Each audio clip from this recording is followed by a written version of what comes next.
Iremos meditar hoje em Isaías capítulo 6. E eu queria convidá-lo a abrir sua Bíblia no texto do profeta Isaías. O capítulo de número 6, eu quero ler do versículo 1 até o versículo 8, texto muito conhecido. Espero que Deus fale ao seu coração de uma maneira poderosa, transformadora e impactante, que glorifique o seu próprio nome. O versículo 1 diz assim: No ano da morte do rei Uzias, eu vi o Senhor assentado sobre um alto e sublime trono, e as abas de suas vestes enchiam o templo. Serafins estavam por cima dele, cada um tinha 6 asas, com 2 cobria o rosto, com 2 cobria os seus pés, e com 2 voava. E clamavam uns para os outros, dizendo: Santo, Santo, Santo é o Senhor dos exércitos, toda a terra está cheia da sua glória. As bases do limiar se moveram à voz do que clamava, e a casa se encheu de fumaça.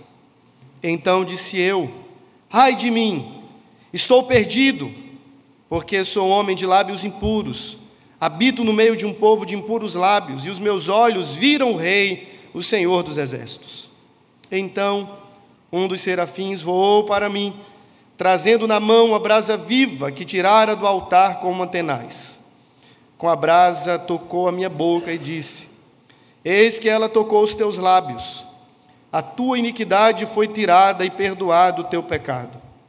Depois disto, ouvi a voz do Senhor que dizia: A quem enviarei? E quem há de ir por nós? Disse eu: Eis-me aqui, envia-me a mim. Você pode orar mais uma vez? Coloque o seu coração diante do Senhor. Entregue também a minha vida diante de Deus, para que Ele, por sua graça, fale aos nossos corações. Pai, nós estamos diante da Tua palavra e do Teu povo. E a nossa oração a Deus é para que o Senhor fale conosco. Nós não saímos de nossas casas para ouvir a voz do pregador. O nosso anseio e desejo mais profundo é pela voz do Senhor, falando pelas Escrituras no poder do Espírito ao nosso coração. Tira, portanto, ó Deus, toda distração da nossa mente, tudo aquilo que supostamente venha concorrer com a Tua palavra, que seja pelo Senhor expurgado da nossa vida, do nosso meio, e que possamos, ó Deus, com a leveza que há no Evangelho, ouvir sobre as grandezas do Senhor. Nós oramos assim agradecidos, em nome de Jesus e para a sua glória. Amém. Amém. Uma visão diminuída, diminuta, sobre o verdadeiro Deus, o grandioso Deus, é tão pobre e prejudicial quanto uma visão grandiosa e exacerbada sobre um Deus falso e pequeno. Deixa eu repetir para você. Uma visão diminuta, pequena, reduzida, sobre o Deus grandioso e verdadeiro, é tão ruim, é tão pobre e tão prejudicial, quanto uma visão grandiosa e exacerbada sobre um Deus pequeno e falso. Existem pessoas que acreditam nos ídolos da imaginação vã, usando a expressão do salmista. Mas eles depositam grande confiança. Eles têm um grande maravilhamento num Deus falso e pequeno. Mas eles têm uma visão grande. Enquanto que nós, que estamos diante do Deus verdadeiro, todo-poderoso, soberano, majestoso, muitas vezes temos uma visão pequena. E essa nossa visão pequena sobre o Deus grande é tão ruim e tão prejudicial quanto uma visão grande sobre os deuses falsos e pequenos. E acredito que Isaías capítulo 6, ele serve para ajustar a nossa visão acerca da grandiosidade de Deus, o Rei eterno que se revela do alto dos céus para o profeta e se revela em sua palavra para cada um de nós. A minha expectativa é para que ao final desse sermão a sua e a minha visão acerca de Deus seja amplificada, seja ampliada, e que saiamos daqui mais maravilhados, mais encantados, mais rendidos, mais dispostos a dar a Ele a verdadeira adoração que lhe é devida, do que talvez quando entramos por essas portas. O texto de Isaías 6 nos remete ao momento em que Deus se revela ao seu profeta, a fim de chamá-lo para a tarefa de levar a sua palavra para a nação de Judá. Isso acontece fora de uma ordem cronológica, porque, a priori, quando a gente lê outros livros proféticos, o chamamento divino aparece logo nas primeiras linhas. Se você lê o livro de Jeremias, por exemplo, você vai descobrir que logo no início, Deus vem ao profeta, que ainda era um garoto, e o chama para ser sua boca, seu porta-voz para o povo de Jerusalém, o povo de Judá. Aqui em Isaías, o livro começa com ele profetizando. Se você em casa quiser fazer esse exercício, você abre a sua Bíblia e logo no capítulo 1, ele está esbravejando a palavra do Senhor para o povo, chamando o povo à consciência quanto à lei, já denunciando o pecado, conclamando ao arrependimento. O livro de Isaías, ele começa quase que de forma abrupta. Ele lança o pé na porta, escancara tudo, já começa falando o que Deus tem a dizer com o seu povo. E só depois de fazer algumas denúncias e algumas conclamações, é que é registrado o momento, a narrativa do seu chamado. Nós entendemos que isso não desfaz em nada essa narrativa, mesmo ela parecendo deslocada do seu ambiente histórico. Me parece que os 5 primeiros capítulos de Isaías servem como um tipo de sumário de todo o livro. E por essa razão eles aparecem ali, e toda a mensagem, ainda que sintetizada e resumida, que aparece do capítulo 1 ao capítulo 5, é a mesma mensagem com o acréscimo do oráculo de salvação e de restauração, que vão aparecendo do capítulo 7 em diante, até o final de todo o livro. Então você teria um tipo de sumário, capítulos de 1 a 5, você tem agora o chamado de Isaías, e dali por diante o desdobramento da mensagem que já fora, de alguma maneira, principiada nos capítulos iniciais. Essa é a razão pela qual você tem o chamado de Isaías no capítulo 6, e não no capítulo de número 1. Mas o que é que nós temos aqui, meus irmãos, dentro dessa visão de Isaías acerca de Deus? Veja, logo no versículo inicial, há uma informação que nos coloca dentro do tempo e da história. Ele diz, no ano da morte do rei Uzias. O rei Uzias foi um homem que fez o que era bom perante o Senhor. Durante a maior parte do seu reinado, ele foi chamado ao reinado, a assumir o trono de Jerusalém, ainda muito novo, aos 16 anos, e reinou em Israel durante muito tempo. E diz a palavra que ele se tornou uma grande potência, o reino de Jerusalém, o reino de Judá, falando mais especificamente agora das divisões ali das tribos, o reino de Judá se tornou uma grande potência debaixo da égide e do governo aí de Uzias. Esse camarada foi uma potência bélica, uma potência econômica, espiritualmente falando, houve relatos de restauração, de derramamento da graça do Senhor sobre o povo, mas aí no finalzinho da sua história, diz que o coração dele se engrandeceu. E tomado então pelos arroubos da vaidade, da arrogância, da prepotência, e se achando soberano no lugar do próprio Deus, achando que podia fazer o que lhe dava na telha, como bem queria, diz que em uma certa ocasião ele resolveu entrar no templo para oferecer sacrifícios ao Senhor, queimar incenso ao Senhor. E Deus o reprova e sentencia ele com uma doença, e ele fica todo chaguento, todo leproso, e termina os seus dias como um mausoléu. É interessante a história de Uzias, porque nos lembra que não basta começar bem. Tão importante quanto começar bem a carreira cristã é terminar bem a carreira cristã.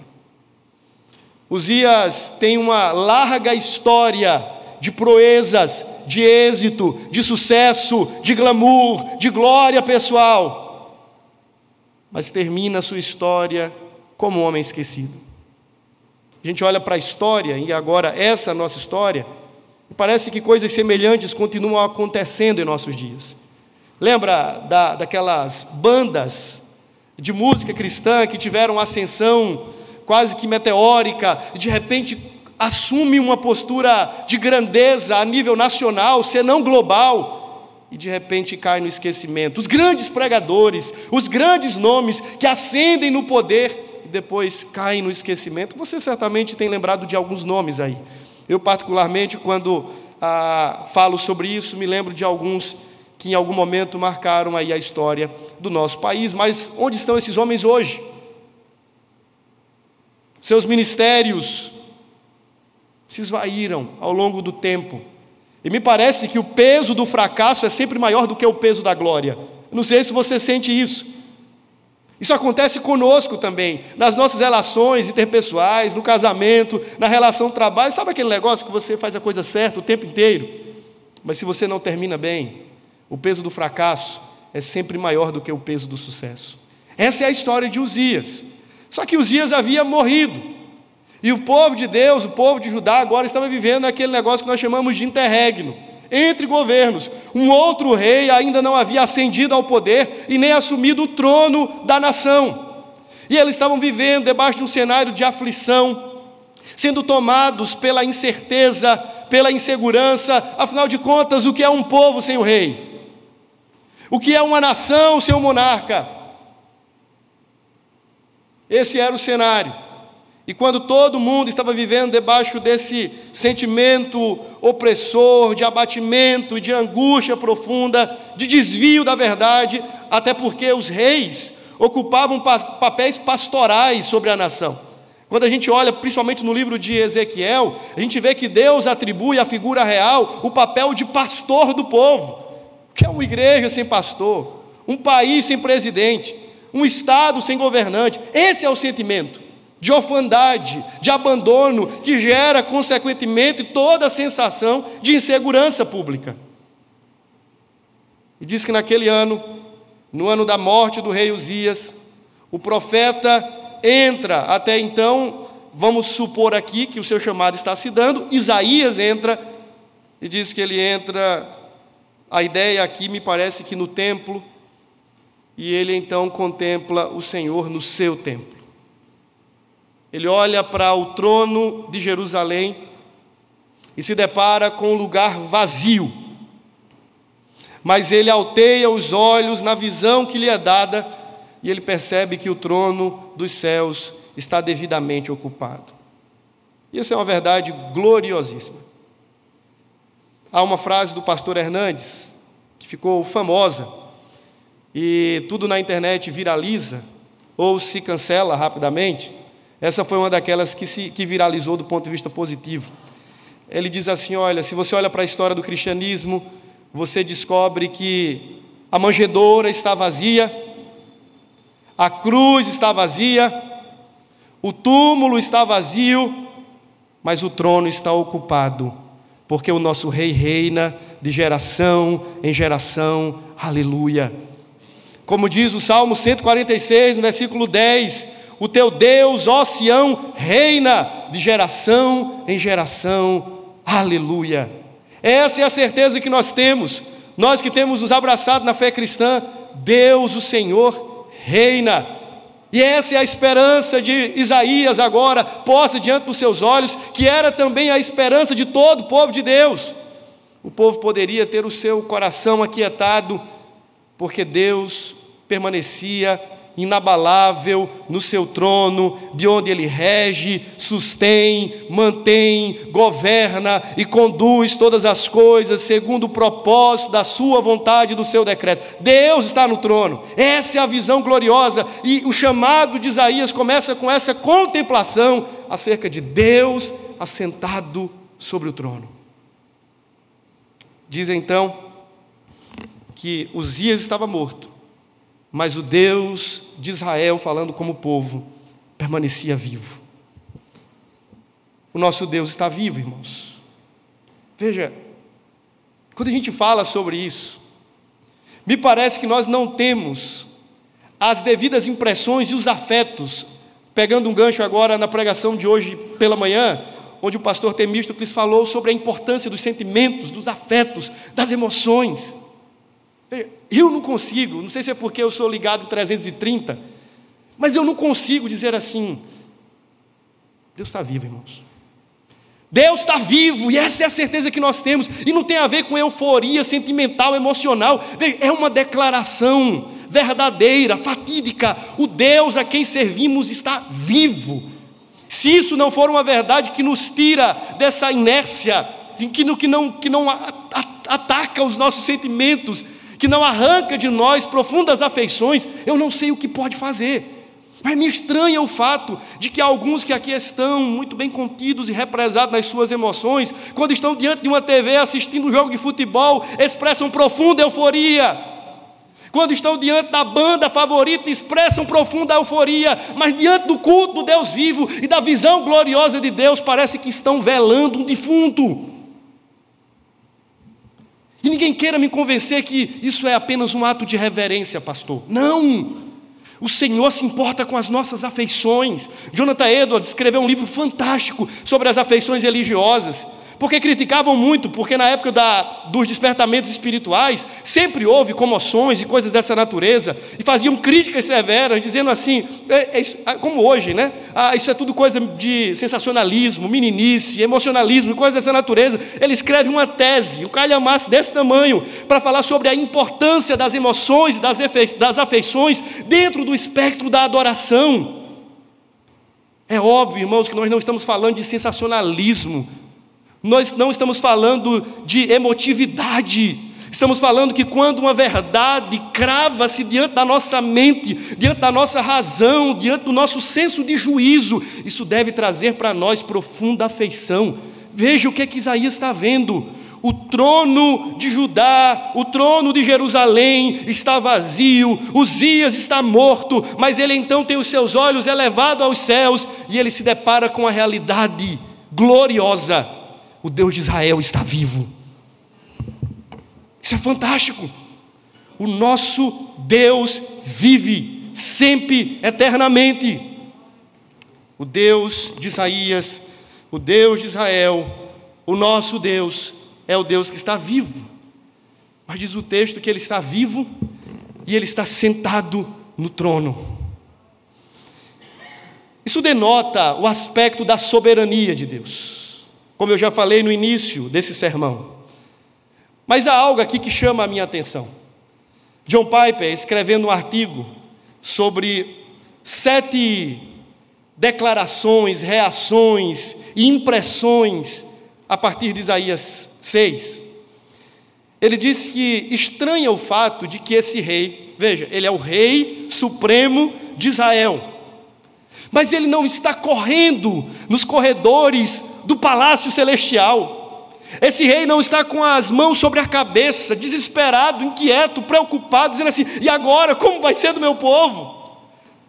Não há uma cena mínima, nenhum detalhe de qualquer inquietude da parte desse Deus.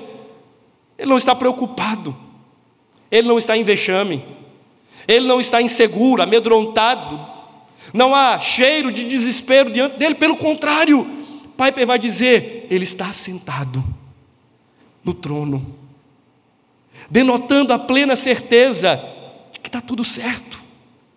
Todas as coisas estão em suas mãos, as coisas estão saindo de acordo com o plano, nada está desrumado, fora de controle. Ele está no trono, o trono está ocupado e ele está sentado, gerenciando e gerindo esse negócio chamado universo. A história está nas mãos do Deus que está no trono. Soberania.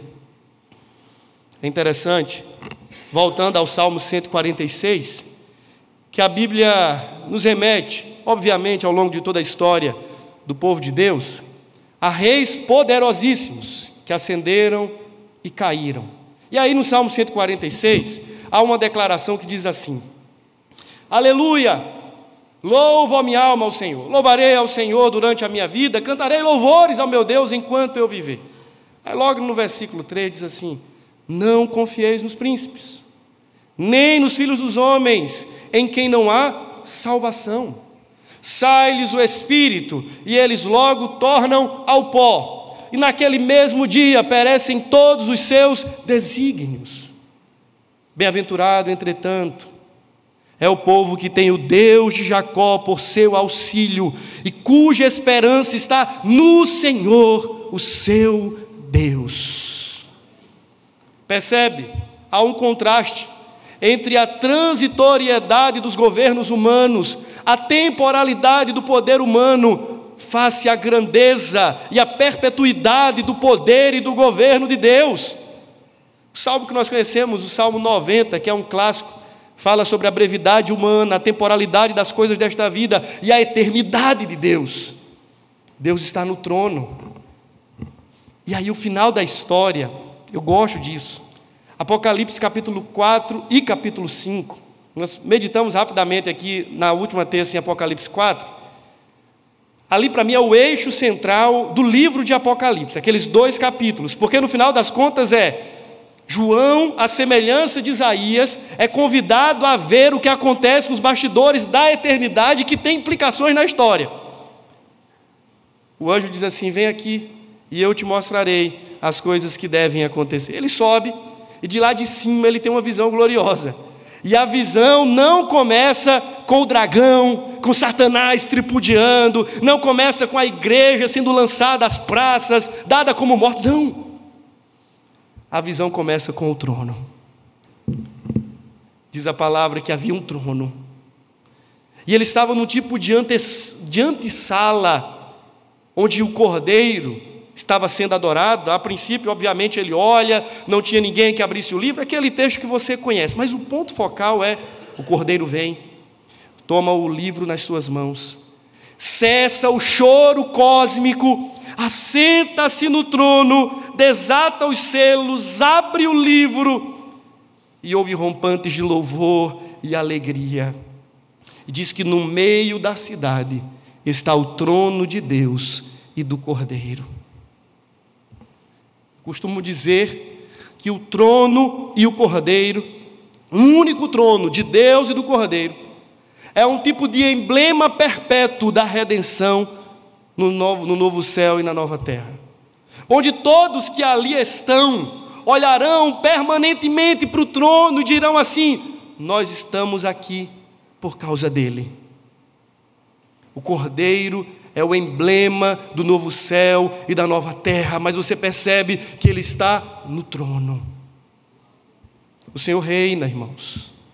Ele reina sobre a macro-história, mas ele reina também sobre as nossas micro-histórias, sobre as coisas que acontecem dentro dos limites da nossa própria vida. O Senhor está no trono, nós não temos por que nos desesperar. Era essa a mensagem que João deveria escrever para a igreja perseguida. Vocês não precisam temer, se exasperar, se desesperar, porque o Cordeiro está no trono.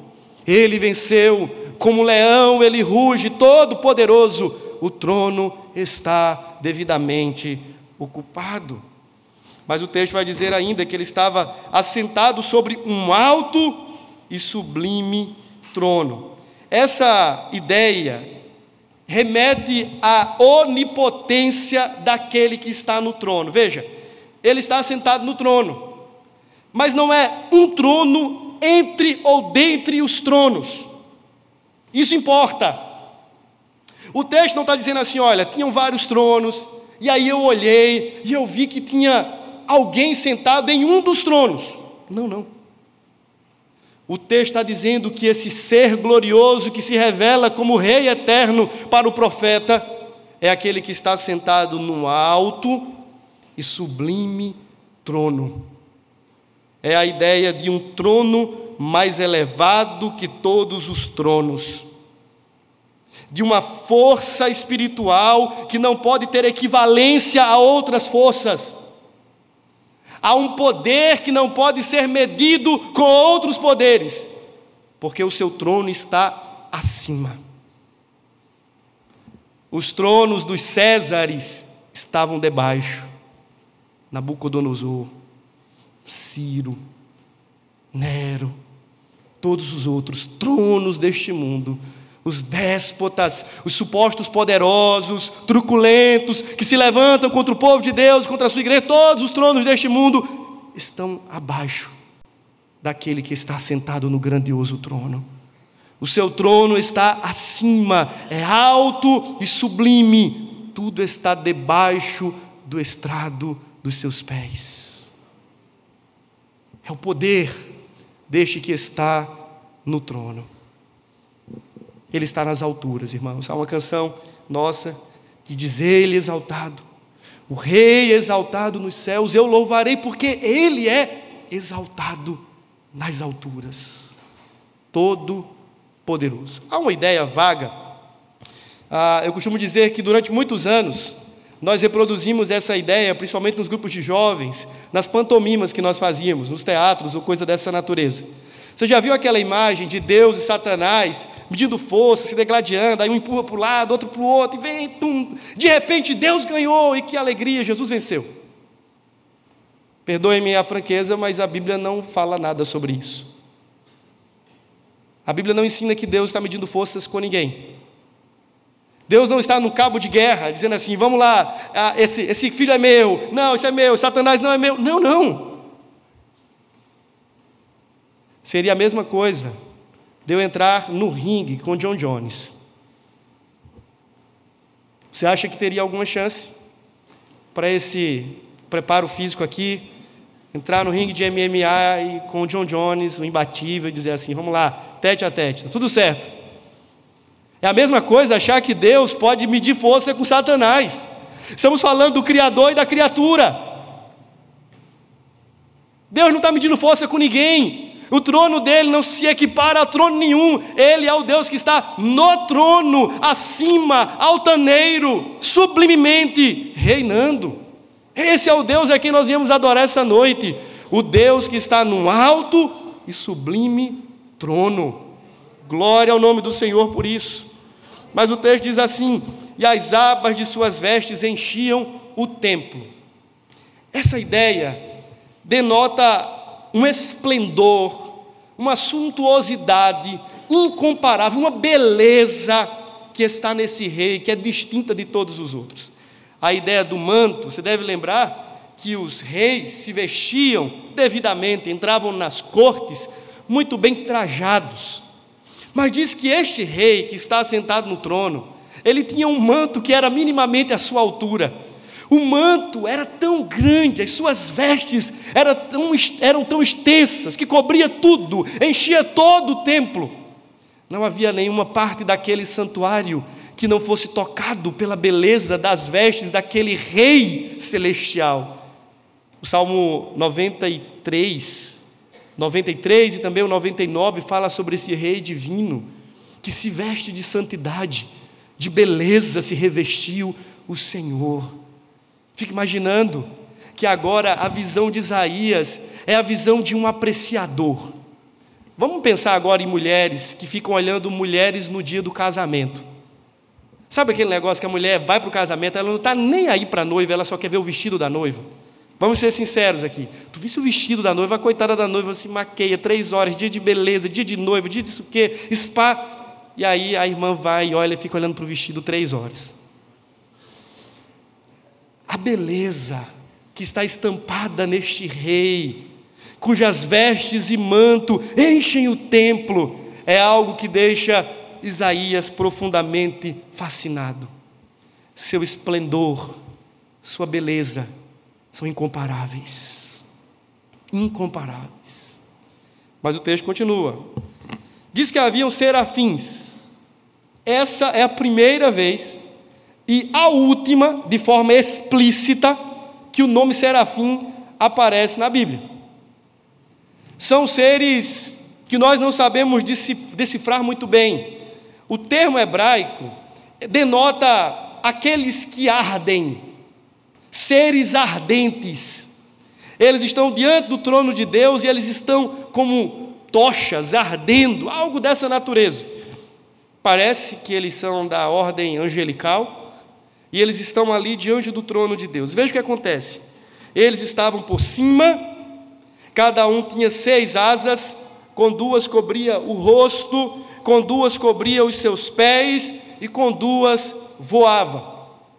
Em Apocalipse, nós temos uma menção de seres que podem ser seres ou serafins, mas lá a palavra serafim não aparece. Seja lá como for, nós precisamos entender que aquele que está no trono está sendo reverenciado e ovacionado pelos anjos que estão à sua volta.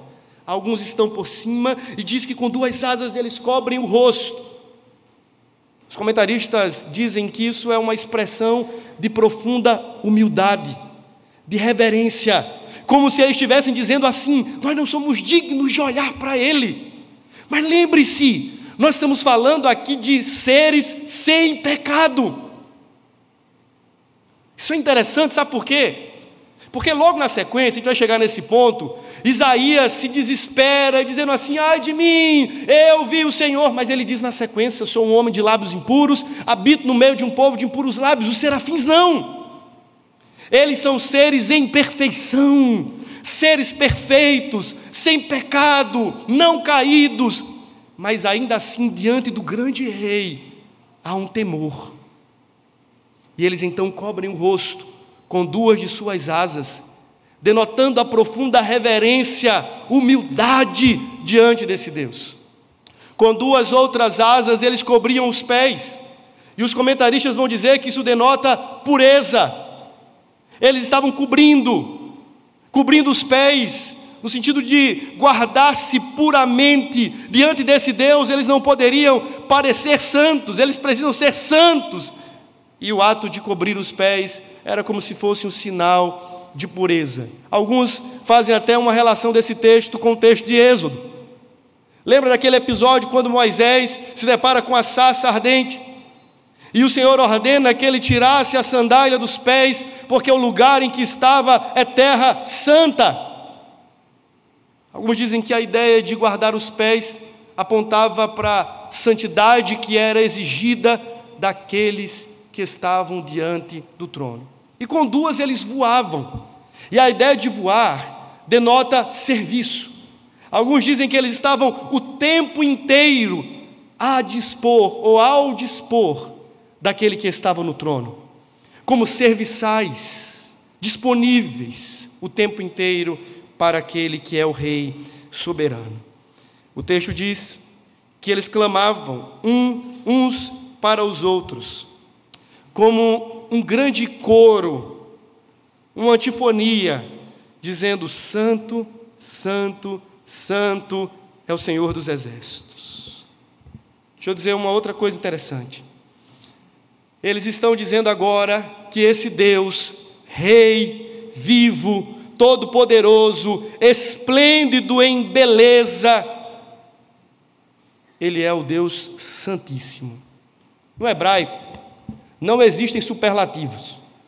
Então você não tem, por exemplo, a palavra santíssimo, boníssimo, ou coisa dessa natureza. E como é então que na língua hebraica você enfatiza a superlatividade de um atributo, de um adjetivo ou coisa dessa natureza? Através da repetição. Então, por exemplo, se eu quero dizer que Deus é boníssimo, eu tenho que dizer que Ele é bom, bom, bom. Para dizer que Deus é santo, eles dizem santíssimo, eles dizem que Ele é santo, santo, santo. Superlativo em santidade, singular, distinto, separado de toda a criação, Deus único. A W. Pink escreveu um livrinho pequeno, mas fabuloso, sobre os atributos de Deus, e ele vai dizer que a santidade de Deus é como um cinturão que veste todos os demais atributos de Deus. Ele vai dizer que a santidade é a própria essência de Deus, de modo que tudo que Deus é, Ele o é em santidade. Por exemplo, Deus, Ele é poderoso, e o seu poder é um poder santo. Deus é bondoso, e a sua bondade é uma bondade santa. Ele vai dizer que a santidade é tudo aquilo que permeia o ser de Deus, a essência de Deus, e que no bom sentido mancha tudo mais que Ele é e que Ele faz. Ele é santo, e a santidade de Deus é incomparável. Ele é distinto, Ele é único, Ele é singular. E a última declaração aí é que diz que toda a terra está cheia da glória deste Deus. A palavra glória também não é tão simples de ser definida. Por mais que ela apareça centenas de vezes em toda a Bíblia, definir o sentido de glória não é algo que nós fazemos tão concordemente. Mas eu gosto de uma definição, de uma ideia, que aparece no material do curso do Perspectivas. O pessoal aqui fez Perspectivas ano passado. Não sei se essa é uma definição do Ralph Winter, o idealizador do movimento, ou de algum outro escritor que contribuiu ali na construção do conteúdo. Seja lá como for, ele diz o seguinte, que glória na Bíblia aparece com 3 ênfases. Primeiro, tudo aquilo que Deus é, no sentido de tudo aquilo que Deus tem em si mesmo. Glória como sendo tudo que Deus é, tudo que Deus tem nele mesmo, a sua própria essência, o seu ser. Segundo, glória como tudo aquilo que Deus faz. As obras de Deus, os feitos de Deus, são manifestações que exibem a sua glória. Terceiro, glória é tudo aquilo que Ele merece. Glória é tudo aquilo que Deus é, tudo aquilo que Deus faz e tudo aquilo que Deus merece. Você deve lembrar, voltando lá para Apocalipse, tanto no capítulo 4 quanto no capítulo 5 e em outros extratos do livro, que não uma ou duas vezes, mas algumas vezes, a criação está diante do trono de Deus, dando a Ele a glória que é devida ao seu nome. Como bons presbiterianos, nós entendemos que o fim principal e supremo de todas as coisas é glorificar a Deus e gozá-lo, ter prazer nele, deleite nele para sempre. O fim supremo, sublime de todas as coisas é a glória do próprio Deus. Essa é a visão que Isaías tem. Um Deus rei, vivo, soberano, todo-poderoso, majestoso, sublime na excelência da beleza do seu caráter, santo e glorioso. Nós também estamos, em alguma medida, sendo expostos a essa visão nessa noite. Uma vez que a palavra está sendo pregada ao nosso coração, nós também estamos enxergando, obviamente, com todas as limitações possíveis, enxergando este Deus conforme Isaías enxergou. A questão é, e agora? Que reação o profeta tem? Qual é o impacto dessa visão na sua vida? E que impacto a visão deste Deus deve ter na nossa vida? Diz então o texto, versículo de número 5, que defrontado agora pela visão grandiosa do verdadeiro Rei eterno, Isaías é levado a um santo desespero. Ele diz, ai de mim. Veja, por gentileza, volto para o capítulo 5, eu não vou ler o texto, mas a partir do versículo de número 8, você vai encontrar uma série de sentenças contra os iníquos, contra os perversos. E agora Isaías, como boca de Deus, ele diz assim, ai dos que ajuntam casa, e ele vai seguindo, versículo 18, ai dos que puxam para si a iniquidade, versículo 20, ai dos que ao mal chamam bem, versículo 21, ai dos que são sábios aos seus próprios olhos. Veja, ele começa dizendo em tom de desespero, ai de vocês.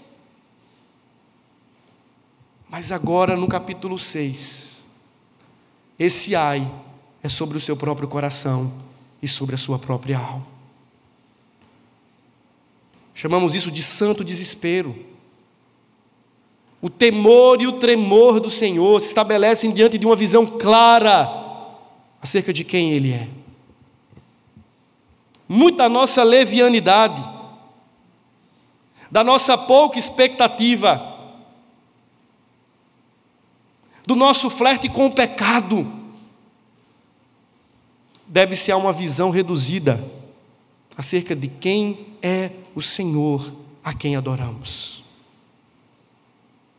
O profeta Isaías, por sua vez, ele diz assim: ai de mim, estou perdido. Como pode alguém permanecer diante deste ser, deste Deus, e não ser consumido, fulminado, destroçado?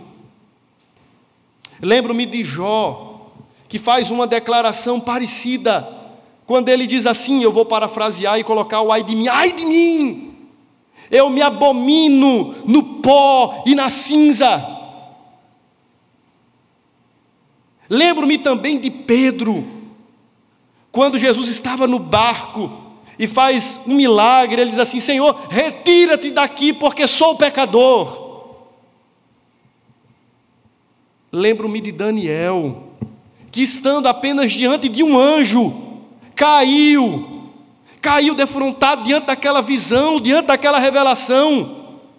Lembro-me do próprio apóstolo João, que diz que no dia do Senhor ele foi visitado por uma revelação e caiu quase que como morto.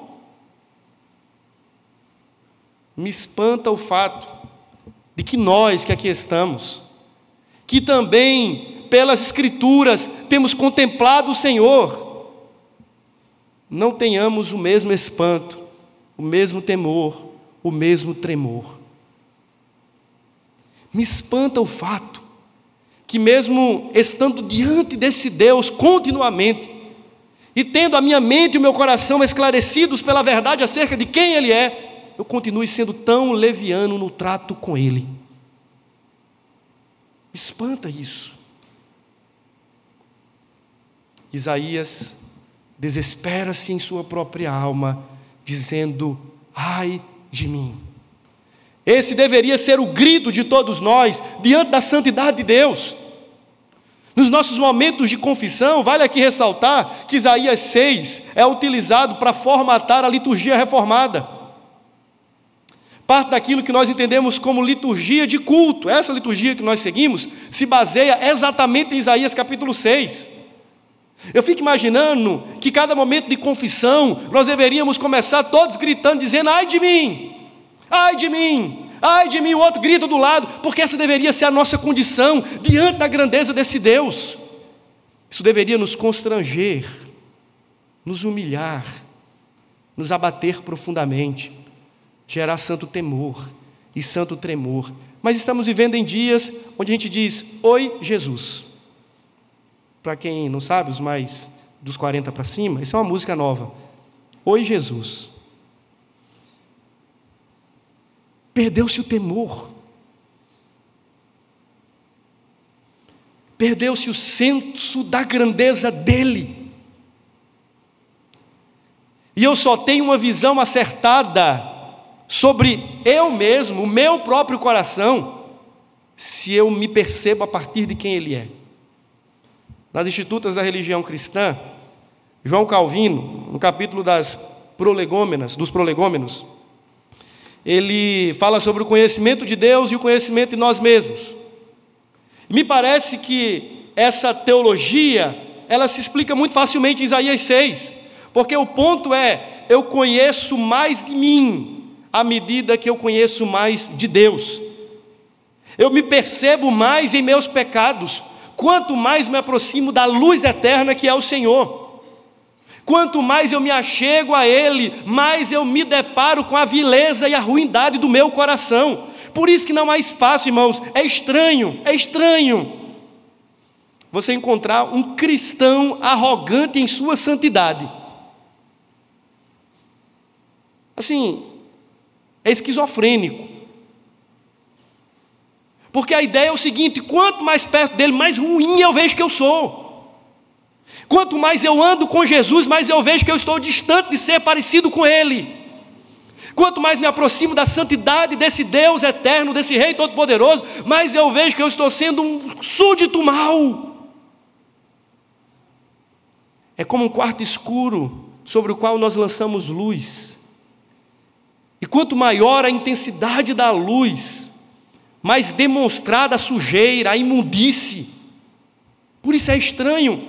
achar que alguém pode viver diante de Deus, da santidade de Deus, e fazer da sua própria santidade um trampolim para a vaidade, do seu próprio ministério um trampolim para a arrogância. Não faz sentido. Quanto mais dele nos aproximamos, mais esmagados nós somos. Isaías está sendo esmagado pela visão do Deus Santo. Essa deveria ser a relação de todos nós, que nos aproximamos dele, sairmos daqui esmagados. Mas há uma boa nova. No Salmo 115, Salmo 15, na verdade, Salmo 15 fala sobre subir ao monte do Senhor. Diz: quem subirá ao monte do Senhor, que há de permanecer no seu santo lugar? E ele vai falando de algumas qualificações. E eu pergunto para você, como pode então alguém como você e eu estarmos diante desse santo Deus e não sermos merecidamente fulminados, destruídos? Por que não? Como é que Isaías sobreviveu naquele dia? O que aconteceu? E o texto diz que então um dos serafins, ardendo, voou até ele, trazendo na mão uma brasa viva que tirara do altar com uma tenaz. Com a brasa tocou a minha boca e disse: eis que ela tocou os teus lábios, a tua iniquidade foi tirada e perdoado o teu pecado. Isso é uma descrição clara de como o Deus Santo preserva pecadores em sua presença, sem passar a mão por cima do pecado deles, sem deixá-los impunes. Pelo contrário, no capítulo 5 nós vimos que Deus está dizendo assim: ai de vocês que chamam o mal de bem e que trata a iniquidade com impunidade. Ele não. Como é que Deus faz isso? É pelo Evangelho. Veja, Deus, por meio de um anjo, está tirando do altar do Senhor uma brasa, tocando nos lábios do profeta e dizendo as doces palavras: os teus pecados estão perdoados, a tua iniquidade foi tirada. Por que nós estamos aqui hoje, irmãos? E ninguém vai ter que sair daqui levado nos braços ou pensando em ser fulminado. A gente não vai precisar varrer o pó de ninguém aqui no final do culto. Por uma razão só. É porque esse Deus Santo, através do seu Filho perfeito, não de um anjo, mas do seu Filho perfeito, desceu até nós, assumiu a nossa humanidade, vestiu-se da nossa humanidade e derramou o seu sangue para tocar não apenas os nossos lábios, mas para lavar completamente a nossa vida, de modo que só pode permanecer diante deste Deus aqueles que por Ele mesmo são tocados e transformados pela graça do Evangelho. Isaías só pode permanecer ali porque Deus o tocou, Deus o transformou. A graça do Senhor, por meio daquele toque angelical, daquela brasa viva, arrancara de si os seus pecados. É por essa razão que também nós permanecemos aqui, não porque somos bons, não porque somos justos, não porque somos santos como Ele é, mas porque Ele também nos tocou com o sangue de Cristo, porque Ele nos cravou com o precioso Evangelho, porque Ele nos transformou pela sua graça, e por essa razão nós aqui estamos, e não somos consumidos, nem somos fulminados, porque o seu próprio Filho foi consumido e fulminado na cruz em nosso lugar. Ele provou do fogo ardente da ira de Deus, para que nós fôssemos apenas tocados pela brasa do seu altar. Foi Ele quem provou a ira amarga, e aqui estamos, e podemos permanecer neste lugar, e permaneceremos na congregação dos justos, porque Ele nos tocou. Louvado seja o seu nome. Ele resolveu o problema do pecado do profeta. Ele também resolveu o problema do nosso pecado em Cristo Jesus. E agora, diante dele, nós podemos estar e permanecer e viveremos pelos séculos dos séculos, porque Ele nos tocou. A sua graça nos limpou, o seu perdão nos lavou. E agora nós podemos estar e permanecer no santo lugar da sua presença. Para além disso, esse Deus santo resolveu morar em você, morar em mim por meio de Cristo Jesus. Nós não apenas entramos no seu santuário, mas nos tornamos santuário seu, onde Ele mora, onde Ele vive, agora perdoados e lavados pelo sangue que purifica-nos de todo pecado. Mas o texto encerra. Diz que agora, tendo contemplado o Senhor em sua glória, em sua soberania, em seu poderio, em sua beleza, tendo visto a si mesmo, a partir de uma percepção clara sobre quem Deus é, sendo tocado e transformado pela graça, o profeta não podia ouvir outra coisa e dar outra resposta. Diz que então os seus ouvidos se aguçam, e ele ouve uma voz que ia de canto a canto, dizendo: a quem enviarei? E quem há de ir por nós? A quem enviarei? E quem há de ir por nós? Alguns dizem que o por nós aí se refere a Deus e os anjos conversando, Deus e os serafins, ou coisa dessa natureza. Eu prefiro entender que essa é mais uma das expressões que denuncia o conceito de trindade, do Deus que é uma comunidade em si mesmo. Do mesmo jeito que em Gênesis, capítulo 1, versículo 26, Deus diz assim: façamos o homem à nossa imagem, à nossa semelhança. Aqui nós temos uma declaração: quem há de ir por nós, em nosso nome, enviado por nosso intermédio. O Deus Trino, que está em missão, agora chama Isaías e chama cada um de nós para sermos partícipes da sua missão. O Deus Trino continua erguendo a sua voz ainda hoje, esperando da nossa parte uma resposta tão resoluta e favorável quanto foi a resposta de Isaías. Diz que enquanto aquela voz se reverberava, de pronto, incontestavelmente, resolutamente, Isaías disse: eis-me aqui, envia-me a mim. Para mim essa é a resposta mais óbvia do mundo.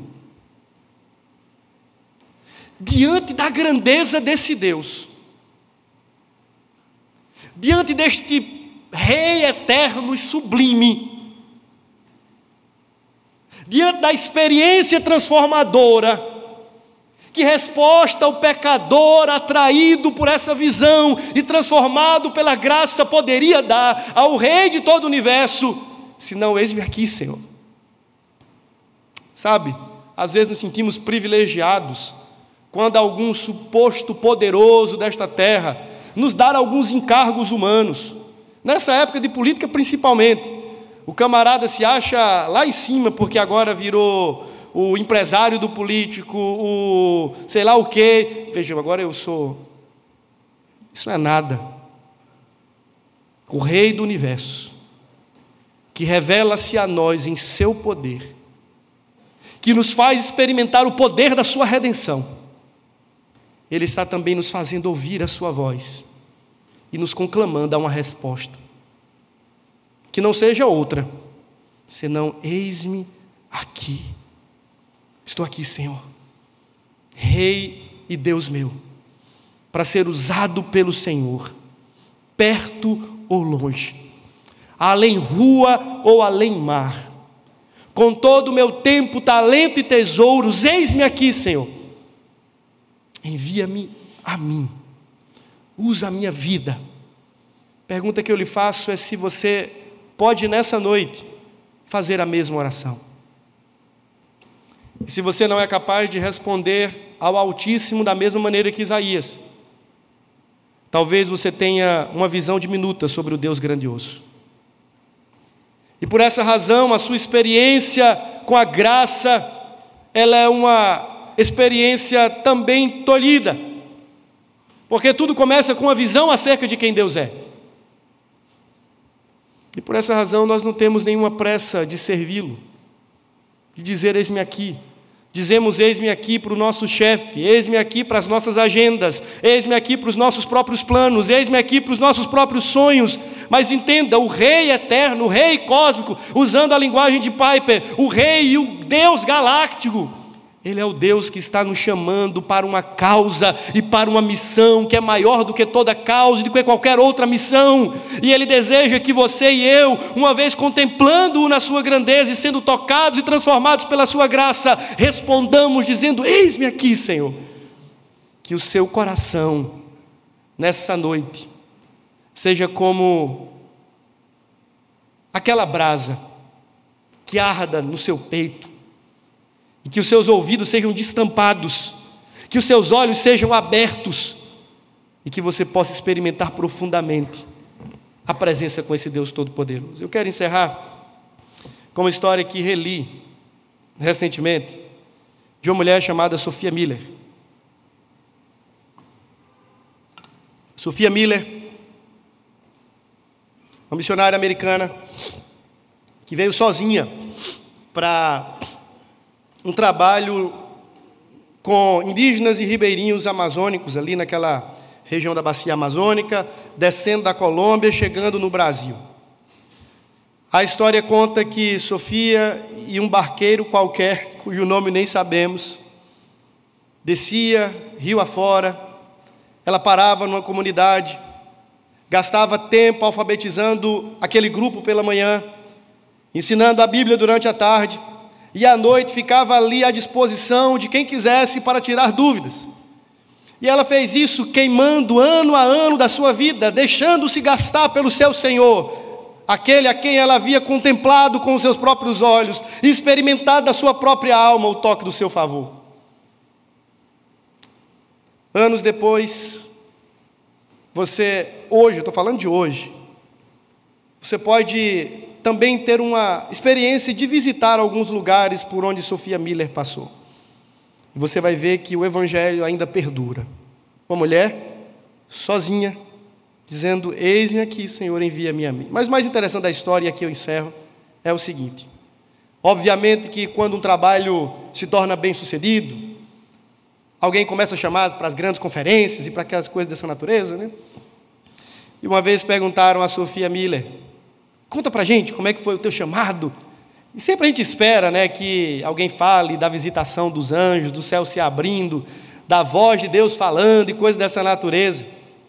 E a resposta de Sophia Miller foi a mais simples possível. Ela disse: eu não tive um chamado, não nesses termos. Eu li uma ordem e obedeci. Por isso estou aqui. Eu li uma ordem e obedeci. Que constrangedor, que encorajador. Ela não viu o céu se abrindo como Isaías. O anjo não desceu com a brasinha tocando na boca. Não, não, não. Ela leu uma ordem e obedeceu. O Senhor Jesus nos tem chamado, irmãos, para pregarmos o seu Evangelho dentre todos os povos, para que conheçam o Senhor, saiam da idolatria e tomem parte no culto cósmico ao Deus grandioso. Que resposta você e eu daremos àquele que nos chama? Vamos orar?